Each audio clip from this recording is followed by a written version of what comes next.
Dice que lo que nos une a la naturaleza es más estrecho de lo que nosotros imaginamos, pero solamente nos podemos dar cuenta de este poder en situaciones donde nos supera, en las que nos causa temor y nos hace ver el lugar que ocupamos en su orden. Para los pueblos que dependemos de lo que la tierra nos brinda es una gran importancia mantener el equilibrio. Si por alguna razón este se rompe es necesario establecerlo. A veces se necesita la participación de aquellos que tienen el poder de integrarse con la naturaleza, esos que se vuelven parte de ella e interceden por nosotros. Cuando era pequeño tuve la oportunidad de darme cuenta de lo que esto significa. Mi familia, al igual que muchas otras de la comunidad de la que somos, dependemos del trabajo de campo para sobrevivir. Este ritmo se vio alterado con una empresa que provenía del extranjero. Llegó a la comunidad y solicitó el permiso para establecer ahí una pequeña fábrica. Ahí era donde iban a procesar parte de sus productos. No quisiera mentirles ya que desconozco qué productos elaboraban. Algunos dicen que eran bebidas gasificadas y otros de que era para fabricar bebidas con alcohol.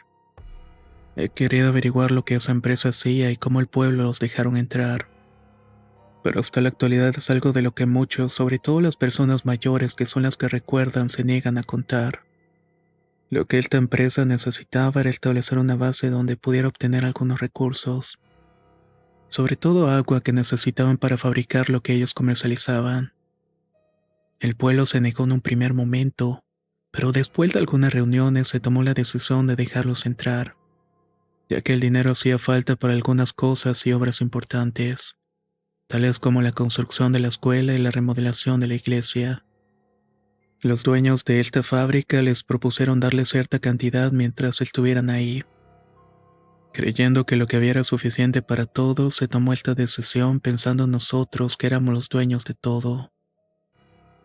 Al principio las cosas marcharon bien. Cuentan que obtuvieron lo suficiente para construir lo que se necesitaba y la empresa tomaba los recursos que quería. Cuando se llegó la temporada de siembra se preparó todo, pero pasó el tiempo y la lluvia no llegaba. En años anteriores había sucedido que las lluvias se retrasaban, pero esta vez ya era mucho el tiempo que había tardado. La tierra cada día se secaba más y el cielo no mostraba que el agua fuera a llegar pronto.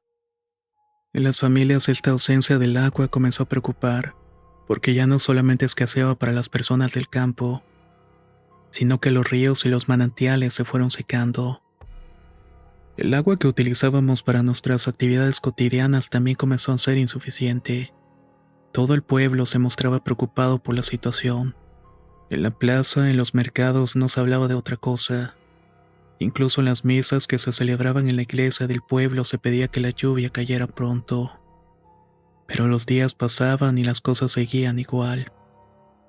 Mi mamá me cuenta que la gente desesperada por la situación decidió recurrir a un brujo, un hombre mayor que era conocido en el pueblo por curar o hacer diferentes tipos de trabajo. Todos dependían de la persona que recurría a este. En una asamblea él les dijo que lo que estaba pasando era que los no humanos, es decir, las personas nube, las personas rayo, las personas relámpago, personas neblina, los cuidadores y dueños del monte estaban enojados. En nuestras creencias, los fenómenos naturales en realidad son espíritus, y también antepasados que al morir se unieron a ellos. Juntos se encargan de que las cosas como los rayos o la lluvia ocurran. Esta era su respuesta a lo que habían hecho. Todo por haber entregado a cambio de dinero los recursos que ellos les daban.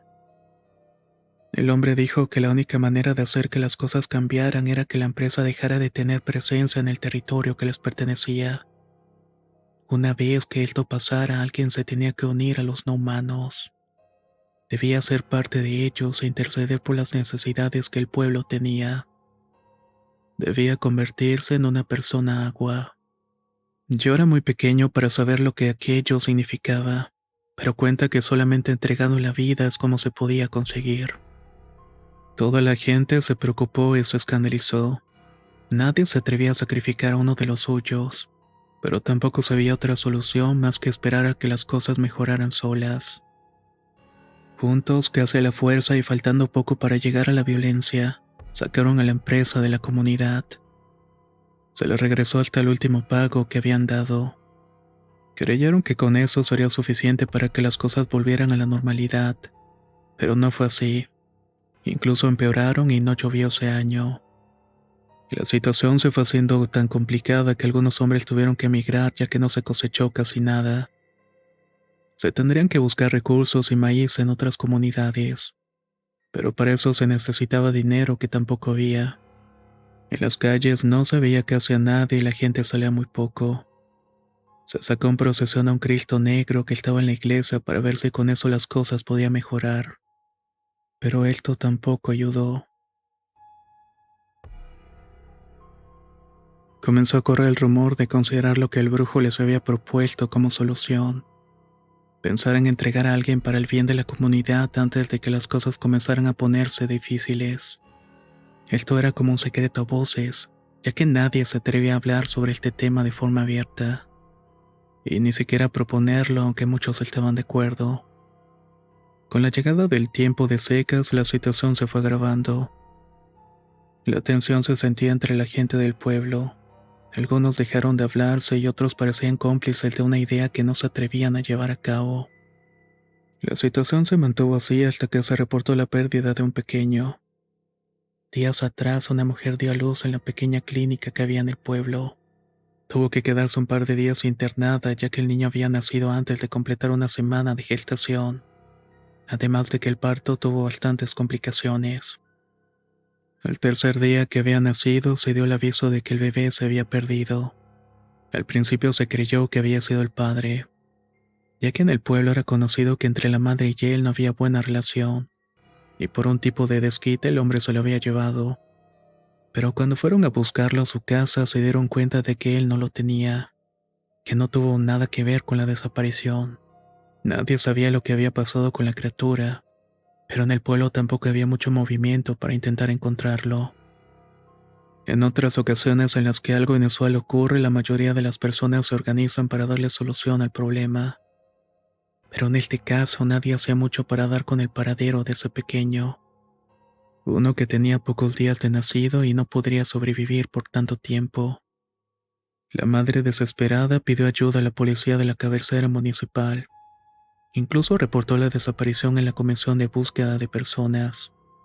Se metió una alerta y por un lado se aseguraba de que quien lo tuviera no cruzaría alguna frontera con este, y por el otro recibiría más apoyo del que tenía entre las autoridades y gente del pueblo. La noticia de este niño perdido comenzó a circular en algunos periódicos. Se daba una descripción de lo que le habían puesto el día que se había perdido, pero como era tan pequeño no tenía señas particulares para reconocerlo. La noticia de la desaparición se fue haciendo cada vez más conocida, pero los días pasaron sin que lo encontraran. Lo que sí ocurrió es que al poco tiempo de que se reportó la noticia de su desaparición, los cielos comenzaron de pronto a oscurecerse. Las nubes cargadas de lluvia comenzaron a verse otra vez. Cayeron fuertes aguaceros que duraron varios días. Los ríos casi se desbordan y los campos volvieron a regarse. La lluvia se prolongó tanto que algunos pensaban que se trataba de un segundo diluvio. El agua volvió, pero el niño continuó desaparecido, y por más esfuerzos que intentaron para encontrarlo, esto no sucedió. En el pueblo no se mencionó mucho el tema ni antes ni después de esto, pero me cuenta mi mamá que se sabía lo que había ocurrido. Ese niño había sido dado a los dueños del monte. Había nacido para convertirse en una persona agua, convertirse en uno de ellos y volver a dar la bendición de la lluvia. Lo que nadie sabía era cómo lo habían hecho, y solamente uno se había atrevido a llevárselo. Se habían sido varios los que estuvieron involucrados, desde las enfermeras hasta el médico que había atendido a la madre. Hay quien dice que después de robárselo se lo llevaron al brujo, otros cuentan que lo abandonaron en el cerro y que los dueños se hicieron cargo de este. Nadie ha podido, más bien ha querido confirmar o desmentir ninguna de estas teorías. De hacerlo sería aceptar directamente su participación en ello.